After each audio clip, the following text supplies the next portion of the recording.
दोस्तों, आज के इस वीडियो में हम विटामिन डी के बारे में वो तमाम बातें आपके साथ शेयर करेंगे जो कि एक पढ़े लिखे शख्स को जानना चाहिए, चाहे वो डॉक्टर हो या ना हो, उसका मेडिकल फील्ड से कोई ताल्लुक हो या ना हो। इस वक्त दुनिया में 1 खरब की आबादी में विटामिन डी की डिफिशियंसी है और रिसर्च ये बताती है कि 13% लोग पूरी दुनिया में विटामिन डी की कमी का शिकार हैं। आपके मालूमात के लिए देखिए, जो भी खुराक हम अपने जिस्म के अंदर लेकर जाते हैं उसके मुख्तलिफ हिस्से हैं। उसमें से एक है कार्बोहाइड्रेट, जिसको हम निशास्तदार ग़िज़ाएँ कहते हैं, जैसे रोटी है, चावल है और वो तमाम चीज़ें जिसका आटा बन सकता है, और चीनी है और मीठी चीज़ें हैं। ये निशास्तदार ग़िज़ाएँ होती हैं जिसको हम कार्बोहाइड्रेट कहते हैं। ग़िज़ा का दूसरा हिस्सा प्रोटीन है, जो कि गोश्त में होता है, अंडों में होता है, दूध में होता है और दालों में होता है। यह हमारी खुराक का दूसरा हिस्सा है। तीसरा हिस्सा फैट्स हैं, जो कि हमें पौधों से भी मिल जाती है और इसके अलावा एनिमल से भी मिल जाती है। तो ये 3 तरह की ग़िज़ाएँ हैं जो कि हमें एनर्जी यानी ताकत फराहम करती है। इसके अलावा खुराक में 3 चीज़ें और भी हैं जो ख़ुद एनर्जी तो नहीं देती, लेकिन उनकी गैर मौजूदगी में ये जो 3 खुराकें मैंने पहले बताई हैं ये इस्तेमाल नहीं हो सकती। उसमें से एक है पानी। दूसरी अहम चीज़ है वह है मिनरल। मिनरल से मुराद ये है जैसे कापर है, आयरन है, जिंक है, मैग्नीशियम है, मैंगनीज़ है वगैरह। ये भी हमारे जिस्म के नशोनुमा के लिए बहुत ज़रूरी है। और जो आखिरी चीज़ है वह है वाइटमिन्स। वाइटमिन्स कीमियाई मुरक्बात है। अगर ये हमारे जिस्म के अंदर मौजूद न हो तो ये पूरा का पूरा निज़ाम जिसके ज़रिए हम खुराक को इस्तेमाल करके अपने जिस्म की नशोनुमा और बीमारियों के ख़िलाफ़ मुदाफ़त पैदा करते हैं और जिस्म के अंदर खूलियों की बढ़ोतरी होती है, तो ये सारी की सारी रुक जाएगी। अच्छा, इन वाइटमिन्स को समझने के लिए मैं आपसे अर्ज़ करना चाहता हूँ कि ये 2 किस्म के हैं। एक है वाटर सोलुबल, यानी जो पानी में हल होते हैं। इनमें विटामिन सी है, विटामिन बी कम्प्लेक्स है। कम्प्लेक्स इसलिए कहते हैं कि विटामिन बी एक नहीं होता, बल्कि विटामिन B1 है, B2 है, B6 है, B12 है, एक पूरी सीरीज़ है जिसको विटामिन बी कम्प्लेक्स कहते हैं। और जो दूसरे विटामिन हैं वो फैट सॉल्युबल है, यानी वो पानी में हल नहीं होते, वो चर्बी में हल होते हैं। वह है vitamin A, vitamin D, vitamin के, विटामिन ई। इनमें से एक अहम विटामिन, वैसे तो सारे के सारे बहुत अहम है, मगर इनमें बहुत अहम विटामिन डी है जिसके बारे में हम बात करना चाहते हैं। बात करना इसलिए ज़रूरी है कि पूरी दुनिया में बिलअमूम और पाकिस्तान में बिलखुसूस विटामिन डी की बहुत ज़्यादा कमी है। अगर आप पूरा मुल्क के आबादी की विटामिन डी का टेस्ट करना शुरू करें तो आप हैरान होंगे कि बहुत ही नुमाया तादाद ऐसे लोगों की होगी जिनके अंदर विटामिन डी की कमी होगी, और उस विटामिन डी की कमी की वजह से बहुत सारे सेहत से मुतल्लिक़ मसाइल जो है वो दरपेश होते हैं। और मुझे यकीन है कि गुफ्तगू को सुनने के बाद हमें वो सारे समझ आ जाएंगे। अच्छा, अब हम समझते हैं कि विटामिन डी का हमारे बॉडी में क्या किरदार है। देखिए, विटामिन डी खुराक की शक्ल में भी हम अंदर लेके जाते हैं, लेकिन इसमें एक अजीब किस्म की कीमियाई खासियत अल्लाह पाक ने रखी है कि हमारे जील के नीचे फैट का एक मॉलिक्यूल मौजूद है जिसे कहते हैं 7-डिहाइड्रो कोलेस्ट्रॉल, जिसको शॉर्टकट 7-DHC भी बोलते हैं। अच्छा, ये हमारे जील के नीचे मौजूद होता है। जब भी हमारे जील पर सूरज की रोशनी पड़ती है और सूरज की रोशनी में अल्ट्रावायलेट शुआएं जो हैं, जब वो इस मॉलिक्यूल के साथ मिलते हैं और वो विटामिन डी में तब्दील हो जाती है। अच्छा, ये जो विटामिन जल्द के नीचे बनता है, ये विटामिन रॉ फॉर्म में होता है। इसको एक्टिव फॉर्म में होने के लिए यहाँ से ये रॉ फॉर्म विटामिन हमारे लीवर यानी जिगर में चला जाता है और वहाँ ये बन जाता है 25 डिहाइड्रोक्सी विटामिन डी, और इसके बाद किडनी यानी गुर्दे में जाएगा, वहाँ पर यह बन जाएगा 125 डिहाइड्रोक्सी विटामिन डी, और ये वो एक्टिव फॉर्म है जो कि विटामिन डी हमारे जिस्म में काबिल इस्तेमाल है।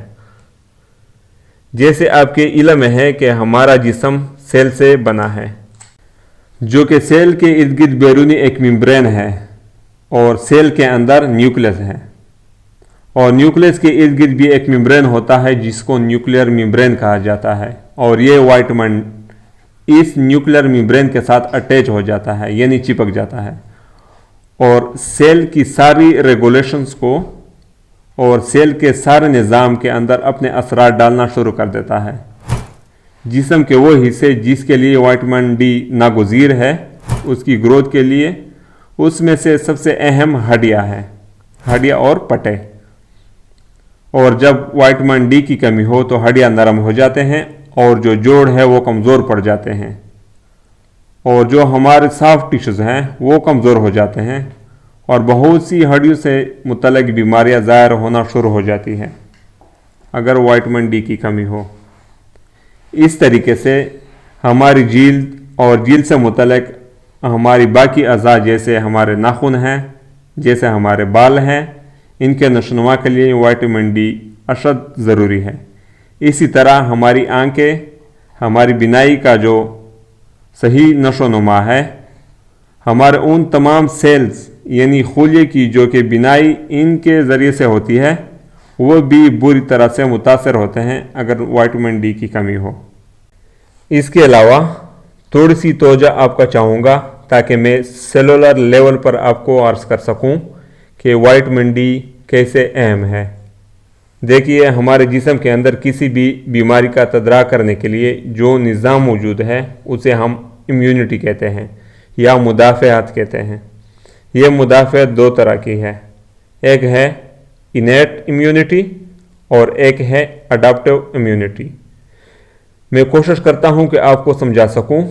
इनेट इम्यूनिटी तो यह है, मिसाल के तौर पर हम ऑफिस में बैठे हुए हैं और ऑफिस के बाहर हमने गार्ड रखे हुए हैं, तो जब कोई भी हम पर हमला करेगा तो ये गार्ड उनके ख़िलाफ़ हमला करेगा बग़ैर किसी तशख़ीस के कि वो किस तरह का हमला और है।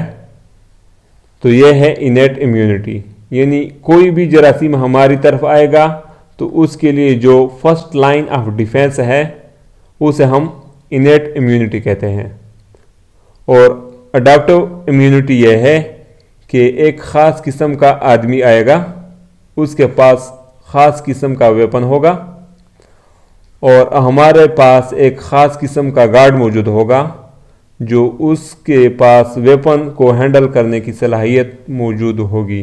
यानी टीबी का जरासीम आएगा तो उसके ख़िलाफ़ ही मौजूद होगा, खसरा का जरासीम आएगा तो वो सिर्फ उसी ही के ख़िलाफ़ होगा। यानी जो स्पेसिफिक है, यानी ख़ास जरासीम के ख़िलाफ़ जो मुदाफ़त होगी उसे हम एडाप्टिव इम्यूनिटी कहते हैं। तो जो हमारा इनेट इम्यूनिटी है जो फर्स्ट लाइन ऑफ डिफेंस का काम करता है, तो ये विटामिन डी की मौजूदगी में और भी तगड़ा हो जाता है और अच्छी तरह से काम करता है। जो हमारी अडाप्टिव इम्यूनिटी जो हमारी बॉडी पैदा करती है वो तमाम सलाहियतें, और इन सलाहियतों की बुनियाद पर एक ख़ास किस्म का जरासीम हैंडल करना होता है। उसमें दो तरह की सेल्स अहम होते हैं, बी सेल और टी सेल, और इन दोनों की नशोनुमा विटामिन डी की मौजूदगी में बहुत अच्छी तरह से होती है। लिहाजा मुख्तसर ये है कि अगर हमारे जिस्म में विटामिन डी की कमी न हो तो बीमारी के ख़िलाफ़ हमारा मुदाफ़ती निज़ाम बिल्कुल एफिशिएंसी के साथ मौजूद होता है, और जो बीमारी हमारी तरफ आएगी तो हम उसे अच्छी तरीके से हैंडल कर सकते हैं। अच्छा, एक और बात बड़ी अहम है हमें समझने के लिए, जिस वक्त हमें शदीद किस्म की इन्फेक्शन होता है तो उस इन्फेक्शन को हैंडल करने के लिए जिस्म का निज़ाम मुख्तलिफ़ किस्म के हरबे इस्तेमाल करते हैं। फ़र्ज़ करें हमारे दफ्तर में हमलावर आ गए, तो हमलावर को कंट्रोल करने के लिए बहुत से काम ऐसे करेंगे जो नॉर्मल नहीं होते। यानी हमलावर को रोकने के लिए हो सकता है हम मेज़ को उलट दें, हो सकता है हम अलमारी को दरवाजे के सामने ले आएं। तो कोशिश तो यूँ होती है कि हम हमलावर को गिरा दें, लेकिन ऐसा करते हुए हम अपना भी बहुत सारा नुकसान कर लेते हैं। इसी तरह जब हमारे बॉडी में बहुत ज़्यादा इन्फेक्शन होती है तो बॉडी उसको हैंडल करने के लिए जो केमियाई मुरक्कबात पैदा करती है, जिसको इंटरल्यूकिन कहते हैं, साइटोकाइन्स कहते हैं, जिसको ट्यूमर निक्रोसिस फैक्टर कहते हैं। तो इस तरह जितना नुकसान हमलावर ने पहुंचाना होता है उससे ज़्यादा नुकसान हमारी ये एक्टिविटी पहुंचा देती है, और इसको हम साइटोकाइन्स स्टॉर्म कहते हैं। तो मतलब ये है कि बाज़ दफ़ा जरासीम से इतना ज़्यादा नुकसान नहीं होता जितना साइटोकाइन स्टॉर्म से हो जाता है। इस साइटोकाइन स्टॉर्म से हार्ट मुतासर हो जाता है, गुर्दे मुतासर हो जाते हैं, लीवर मुतासर हो जाती है, फेफड़े मुतासर हो जाते हैं, और पेशेंट यानी मरीज़ असल बीमारी की बजाय जो इनके गुर्दे और दिल मुतासर हुए होते हैं इससे फौत हो जाता है। तो ऐसे बहुत सी दवाएं ईजाद की गई हैं जो इस साइटोकाइन स्टॉर्म को कम करती है। उनमें से एक बहुत अहम फैक्टर विटामिन डी है। अगर हमारे जिस्म में विटामिन डी की कमी न हो तो साइटोकाइन स्टॉर्म की शिद्दत उतनी शदीद नहीं होती। तो इसी तरह विटामिन डी जो है ये एक फर्स्ट लाइन ट्रीटमेंट का हिस्सा है जो बीमारियाँ वायरस से होती है या दूसरे मुख्तलिफ जरासीमों से होती है। इसके अलावा विटामिन डी की कमी की वजह से दिल की बीमारियों का चांस बढ़ जाता है, और जो स्ट्रोक है यानी फालिज का चांस भी बढ़ जाता है। और ये भी देखा गया है कि विटामिन डी की डिफिशियंसी यानी कमी एजिंग प्रोसेस को बहुत ही स्पीडअप यानी तेज कर देती है। तो विटामिन डी की कमी को मालूम करने के लिए कि मुझे विटामिन डी की कमी है या नहीं, तो आप डॉक्टर का विजिट करें। आजकल बहुत ही आसान टेस्ट मौजूद है जो आपके ब्लड टेस्ट के ज़रिए मालूम कर सकते हैं। तो ये थी हमारी आज की वीडियो। अगर आपका कोई क्वेश्चन हो तो कमेंट्स बॉक्स में पूछ सकते हैं। तो मिलते हैं नेक्स्ट वीडियो में, तब तक के लिए अल्लाह हाफिज़।